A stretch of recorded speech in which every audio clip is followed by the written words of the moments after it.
On the road to Gloucester, my feet started to bleed. I remembered a cobbler who lived nearby in the town of Hastead who could sell us some boots, but taking the detour would cost us both money and time.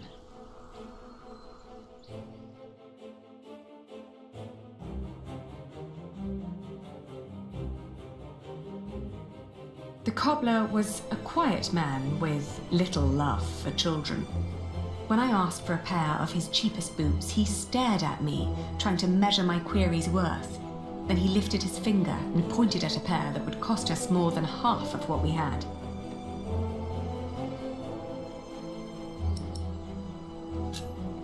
The cobbler surveyed us once more.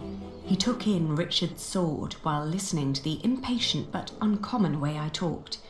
In the end, he held up the boots he'd been working on, unfinished, rough and frayed, then suggested a figure that was lower but still overpriced.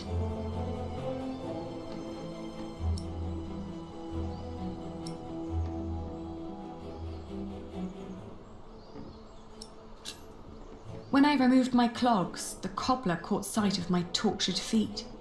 He motioned me to hold on, then returned from his hut with a long shred of dirty cloth. I wrapped the cloth around my wounds, then put on the boots, while the cobbler pocketed his coin and silently went back to work. In the afternoon, the sky darkened and the temperature dropped drastically. We considered setting up camp to allow us an opportunity to warm our worn-down feet. However, we were already running low on food and would soon need to reach our destination.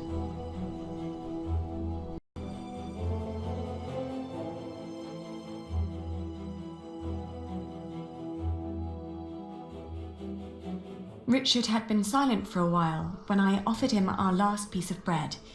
"Uncle Simon will make you a knight," I said. "But wouldn't I have to fight for King Stephen then?" he answered, taking a bite out of the dry crust. I watched him for a while, then turned away, wondering how difficult our lives had become and how infinitely more complicated.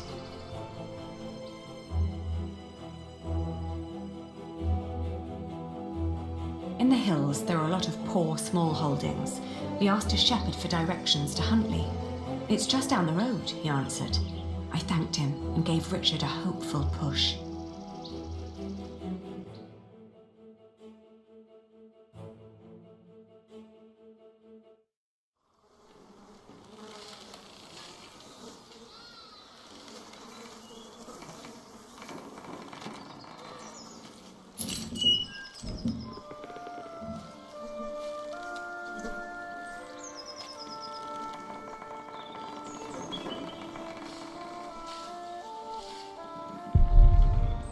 It's all burned and rotting.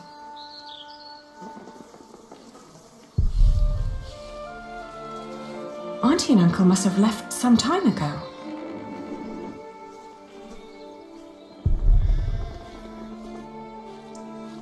Maybe they built their new home nearby, a proper one made of stone.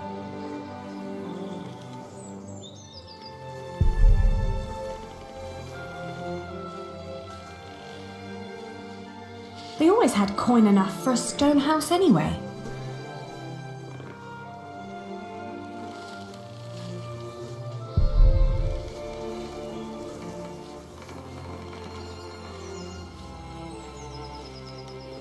Maybe this isn't even the right house.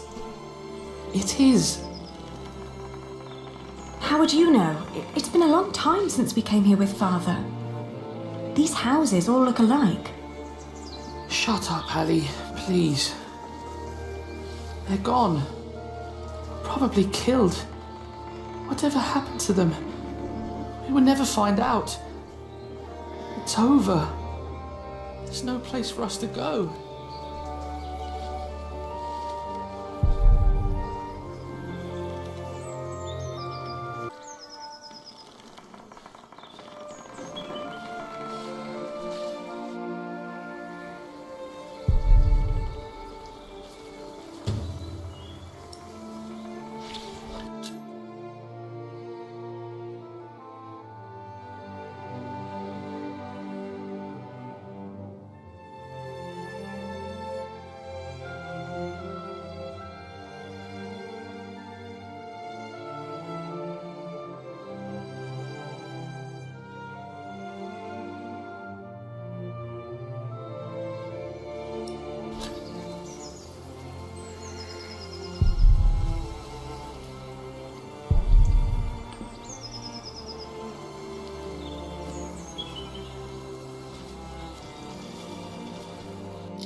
Oh, good day again. Good day. Huntley is just down that road, you can't miss it. I know. We just found out that the people we've been looking for aren't there anymore. Oh, that's a shame. What are you doing? Getting all the work done? My wife is ill, so I have to do it alone. Needs to be done by nightfall, otherwise I won't get them to Winchester tomorrow. Why are you asking? We were supposed to live here with our uncle and aunt, but since they're gone, we need to find another way to get by. Do you know what happened to the owners of that burned-down house down the road? It's not Simon you're looking for, is it? Why, yes. A while ago, some knights came to his house, nasty bunch. Burned it down, said he was part of some scheme against the king, like his brother, the Earl. What happened to Simon and his wife? Dunno, haven't seen any of them since. I understand. Thank you.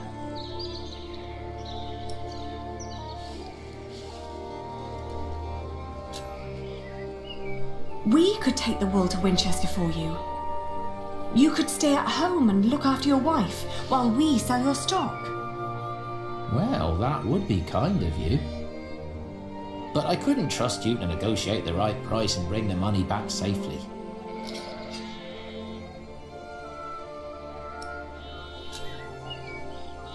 What if I bought the wool from you? You'd get the money right now and wouldn't have to go to market anymore. And whatever more we can negotiate will be the pay for our travels. Well, that's an interesting thought. But for that to work, you would need to buy my entire stock, and I doubt you have coin for that. Now let me get back to work. The sun will set soon.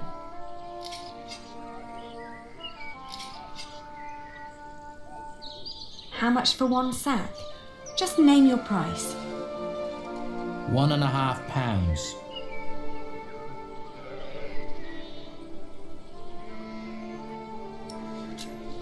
I want to see the wool first. All right, have a look.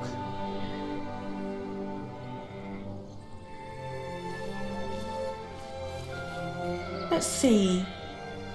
Huh. These fleeces are quite thin. I put the cheap ones on top, in case of rain. The ones deeper down don't look that much better. Well, I couldn't wait for the wool to grow any thicker.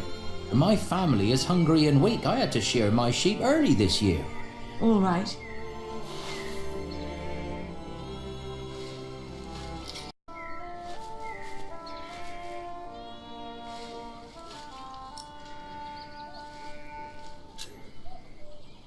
I can offer you £1. That's less than what merchants in Winchester would offer.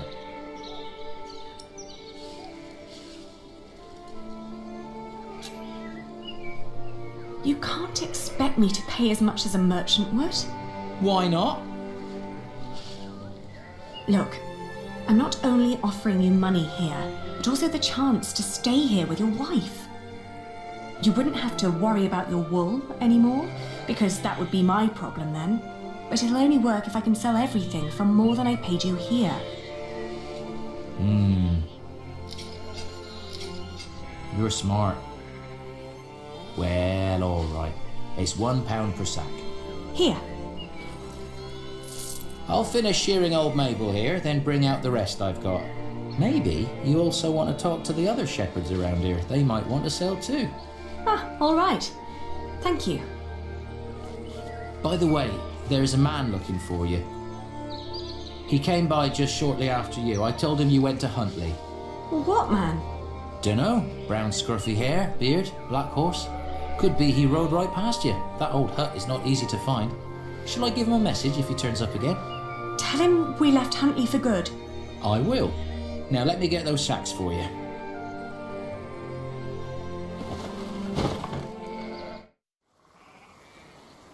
I wonder what Richard will think of this.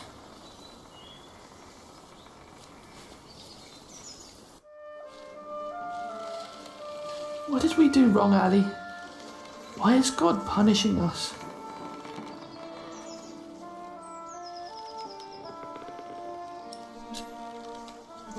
We will get through this. If we came this far, we'll get even further. We just need to stay strong and be patient. But there is nowhere for us to go. We're commoners now. Commoners who never learned to do common work, and we both swore an oath to Father. If we don't get the Eldon back, we will go to hell.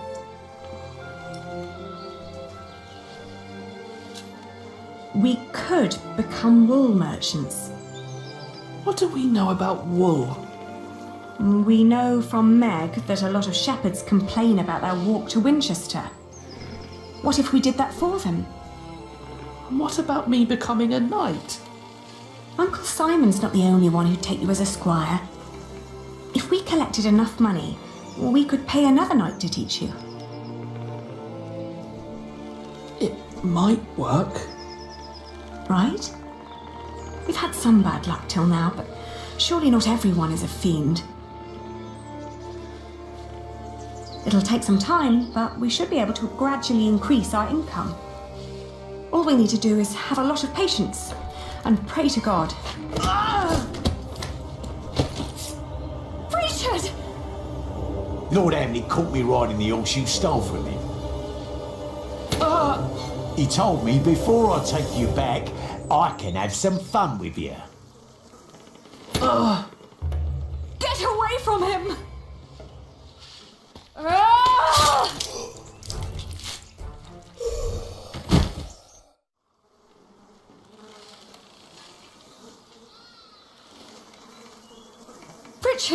Richard, are you all right? What happened? Oh, you're alive! You're alive! Why are you crying?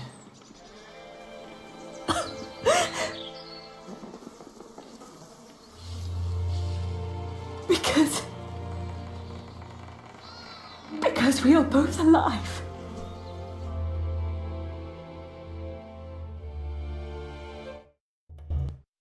Looking back, we'd been lucky that his bones hadn't been broken, and that his ear had healed so quickly after we had burned out the wound. Otherwise, I'm not certain my brother would have survived the attack in Huntley. Once he could walk again, we gathered the few things we had and headed out, counting our blessings and preparing to build ourselves a new life.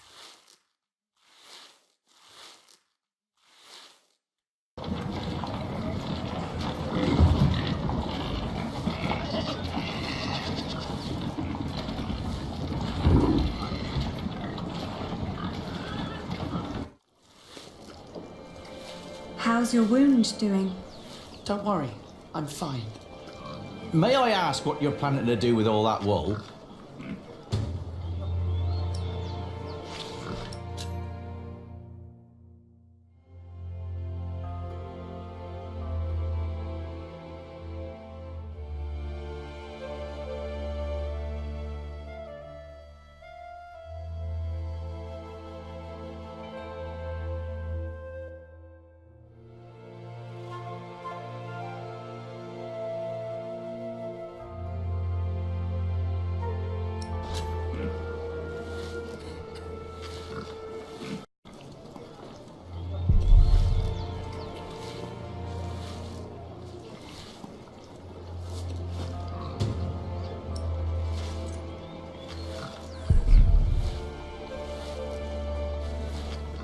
Mind showing me a piece of your stock? I'd like to establish the quality before I make any promises. Not bad. That's quite some wool you brought along. I hope you're not planning to set up shop here too. Meg would kill me if I let you.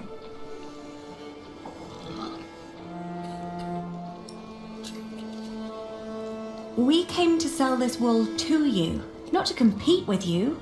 It comes from the shepherds near Huntley. They gave it to me so they wouldn't have to come here themselves. I see. All right. I'll give you £1 per sack for this. What? Only £1? Ah, that's a fair price.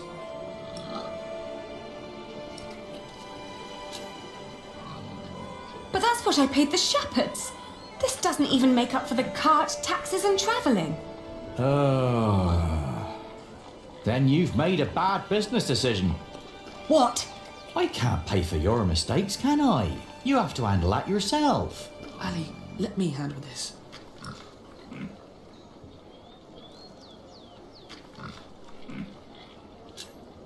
My brother was stabbed twice to get here. Yes, and if it wasn't for my sister, I'd be dead.